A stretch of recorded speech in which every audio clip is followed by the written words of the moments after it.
Fala pessoal, tudo bem com vocês? Vamos a mais uma aula de Física 2 e nessa aula nós vamos continuar o estudo da ondulatória. Vamos ver reflexão e refração de ondas.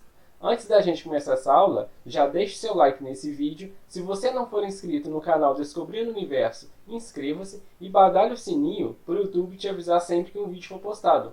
Por que isso é importante? Porque eu tenho gerado muito conteúdo interessante para você. E se você não for inscrito e não tiver ativado o sininho, o YouTube não te avisa quando eu postar um vídeo novo e você perde essa oportunidade. Então já se inscreva no canal e badale esse sininho. Bom, vamos então começar fazendo a revisão de reflexão. Na ótica, eu fiz um estudo bem detalhado das leis da reflexão. Se você não assistiu essa aula, eu vou deixar o link dessa aula na descrição desse vídeo. Temos aqui uma superfície que vai refletir um feixe de luz. Eu tenho um feixe incidente que, ao atingir a superfície, esse feixe será refletido. Esse feixe incidente ele gera um ângulo com relação à normal, na qual é perpendicular essa normal à superfície do espelho. Então, nós temos aqui as leis da reflexão. Quais são as leis da reflexão? A primeira lei nos diz que o feixe de luz incidente, o feixe de luz refletido e a normal estão contidos no mesmo plano. A segunda lei da reflexão nos diz o seguinte, que o ângulo em relação ao feixe incidente e a normal é igual ao ângulo com relação ao feixe refletido e a normal. Ou seja, o ângulo de incidência é igual ao ângulo refletido. Lembrando que aqui nós devemos tomar como referência o ângulo entre o feixe incidente e o refletido e a normal. Tudo bem? Vamos então aplicar esse conceito em ondas retas. Nós temos aqui uma superfície que vai refletir um feixe de luz. Nós vamos pegar esse feixe como sendo raio de luz. Eu tenho o raio de luz incidente e o raio de luz refletido. Em azul nós temos a normal.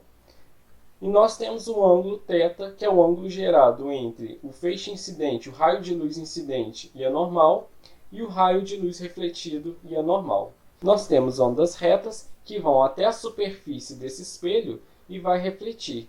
Então, essas ondas elas têm esse comportamento. Elas vão até a superfície do espelho e vão ser refletidas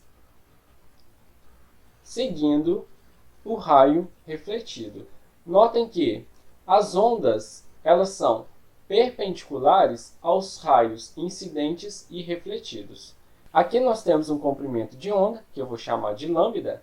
Esse comprimento de onda vai ser o mesmo para as ondas incidentes e refletidas, ou seja, o comprimento de onda não muda.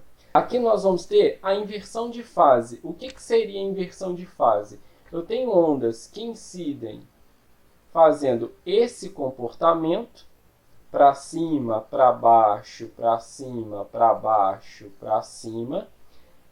Quando ocorre a inversão de fase, ela tem um comportamento oposto. Ela começa para baixo, para cima, para baixo, para cima e assim sucessivamente. Ou seja, quando a onda é refletida, vai ocorrer a inversão de fase. Então, toda onda refletida ocorre a inversão de fase. Vamos ver uma animação para ficar mais fácil de entender esse conceito.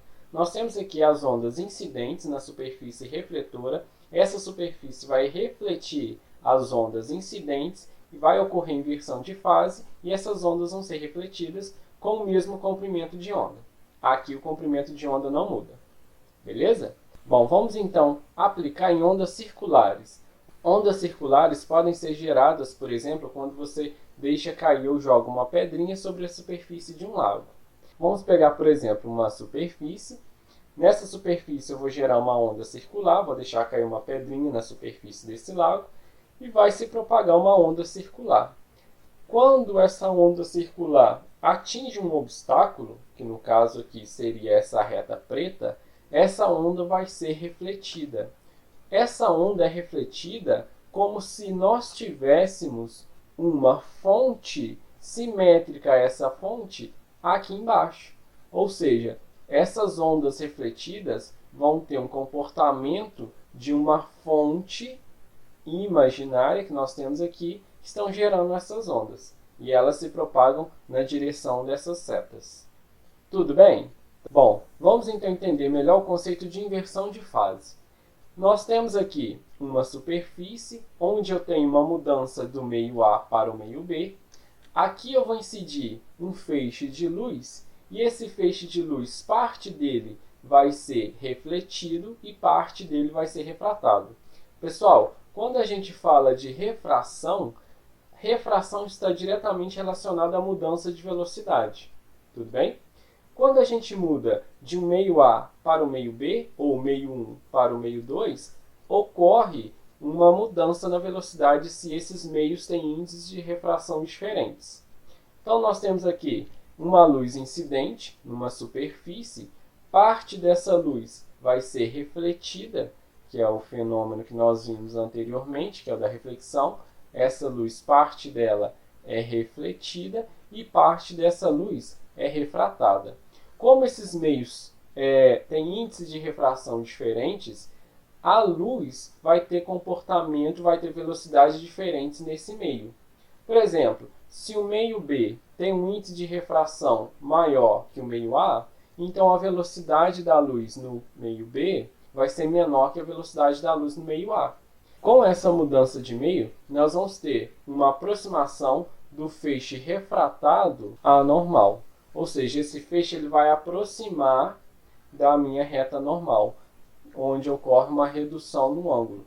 Aqui, da segunda lei da reflexão, o feixe incidente ele é refletido com o mesmo ângulo com relação à normal, aqui em cima. E o feixe refratado, como há uma mudança de meio e esses meios têm índice de refração diferente, ocorre uma aproximação do feixe refratado, que é esse cara aqui, com relação à normal. Ou seja, então o ângulo beta é menor que o ângulo θ, considerando que o índice de refração no meio B seja maior que o índice de refração no meio A. Tudo bem? Bom, vamos aplicar então esse conceito em ondas. Nós temos o seguinte, nós temos aqui o raio incidente e o raio refratado, temos os dois meios, meio 1 e meio 2. Há uma mudança, como esses meios têm um índice de refração diferente, então há uma mudança na velocidade de propagação da onda. A onda ela vai incidir essa superfície, e ao incidir essa superfície, vai ocorrer uma mudança de velocidade. Ocorrendo a variação na velocidade, vai ocorrer uma mudança no seu comprimento de onda. Lembrando que a frequência em meios diferentes não muda, a frequência é sempre a mesma. Por quê? Porque nós temos a mesma fonte gerando essas ondas. Essas ondas saem do meio 1 para o meio 2 com a mesma frequência, porém, vão ter uma variação da velocidade, tem mudança na velocidade. Se tem mudança na velocidade, vai ter mudança no seu comprimento de onda. Nesse caso, como há uma variação no comprimento de onda, não ocorre a inversão de fase. A inversão de fase, pessoal, só vai ocorrer para as ondas refletidas. Tudo bem? Bom, lembrando da relação, nós temos que a frequência no meio 1 vai ser igual à frequência no meio 2, já que a fonte que gera essa onda é a mesma. Lembrando da relação que V igual a lambda F, nós podemos concluir então que V1 sobre lambda 1 vai ser igual a V2 sobre lambda 2. Beleza? Vamos seguir então. Aqui eu coloquei uma animação para você entender melhor esse conceito. Percebam que as ondas incidentes e refratadas geram ângulos diferentes com relação ao normal. Aqui eu chamei de θ1 e θ2 nessa animação. Tudo bem? E C1 e C2 são as velocidades nos meios. Bom, como aqui eu mencionei do índice de refração, que nós estudamos lá nas aulas de ótica, vamos fazer uma revisão do índice de refração aqui. O que seria o índice de refração? Nós temos um índice de refração absoluto, que ele é calculado da seguinte forma. O índice de refração ele é representado pela letra N, e nós podemos calcular o índice de refração absoluto da seguinte forma. N é igual a C sobre V. N igual a C sobre V. Onde N é o índice de refração, C é a velocidade da luz no vácuo e V é a velocidade da luz no meio. Como a velocidade da luz do vácuo é aproximadamente igual à velocidade da luz no ar, nós temos que o índice de refração do ar vai ser 1. Tudo bem? Lembrando aqui, lá das aulas de ótica da lei de Snell, a lei de Snell-Descartes nos diz o seguinte: quando nós temos dois meios diferentes contendo índices de refração diferentes, nós temos a seguinte relação: N1 seno de θ1 vai ser igual a N2 seno de θ2.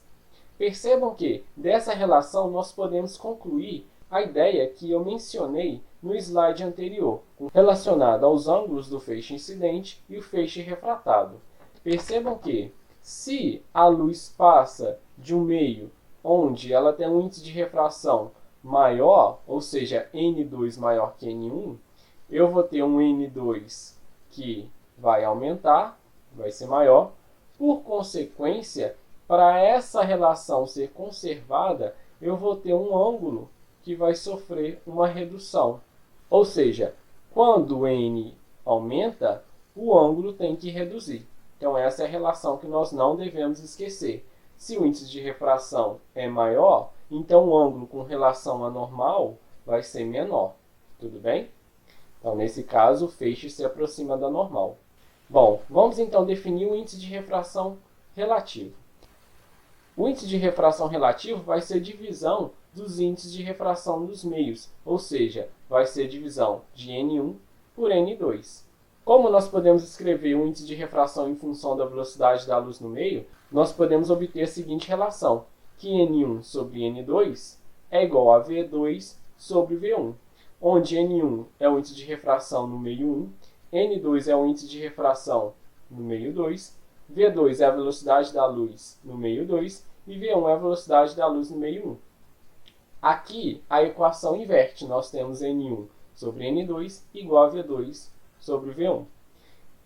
Lembrando, pessoal, da equação fundamental da ondulatória, V igual a λF, nós podemos, então, chegar na seguinte relação.